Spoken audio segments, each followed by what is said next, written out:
एक राज्य में 3 भाई रहते थे। तीनों ही बहुत मेहनती और समझदार थे। पिता ने मरने से पहले तीनों को बराबर धन दिया और कहा, तीनों अपने अपने भाग्य की परीक्षा लो और 1 साल बाद लौट आना। पहला भाई व्यापार करने चला गया। दूसरा भाई सोना चांदी खरीदकर जमा करने लगा। तीसरा भाई जंगल की ओर निकल पड़ा। रास्ते में तीसरे भाई को एक बूढ़ा साधु मिला। साधु ने कहा, यदि सच में सफल होना चाहते हो तो जो भी करूं कहूं बिना सवाल किए करना होगा। भाई ने हामी भर दी।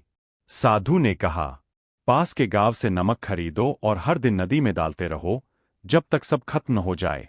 भाई हैरान हुआ, पर वचन दे चुका था। उसने सारा नमक खरीदा और लगातार कई महीनों तक रोज नदी में डालता रहा। धीरे धीरे उसका सारा धन खत्म हो गया। एक दिन वह फूट फूट कर रो पड़ा। उसने सोचा, मैं बर्बाद हो गया। साधु ने मुझे धोखा दे दिया। अब यहां रुकने का कोई फायदा नहीं। उसने तय किया, कल सुबह यह जगह छोड़ दूंगा।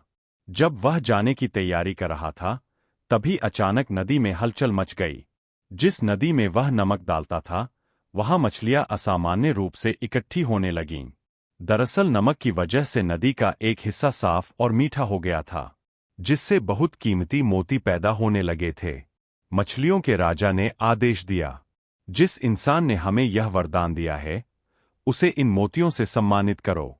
अगली सुबह जब भाई जागा, तो उसने देखा, नदी किनारे असंख्य चमकते मोती पड़े थे। उसकी आंखों से आंसू निकल पड़े। उसने कहा, मैं कितना अधीर था। विश्वास टूटने से पहले ही मैं हार मान बैठा। उसने वहीं रहने का निर्णय लिया। समय बीता।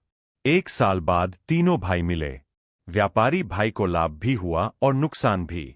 सोना जमा करने वाले भाई का धन सुरक्षित था, लेकिन जिसने विश्वास के साथ त्याग किया था, वही सबसे अमीर निकला। जो लोग बिना फल की चिंता किए सही कर्म करते हैं, ईश्वर उन्हें ऐसा फल देता है जिसकी उन्होंने कल्पना भी नहीं की होती।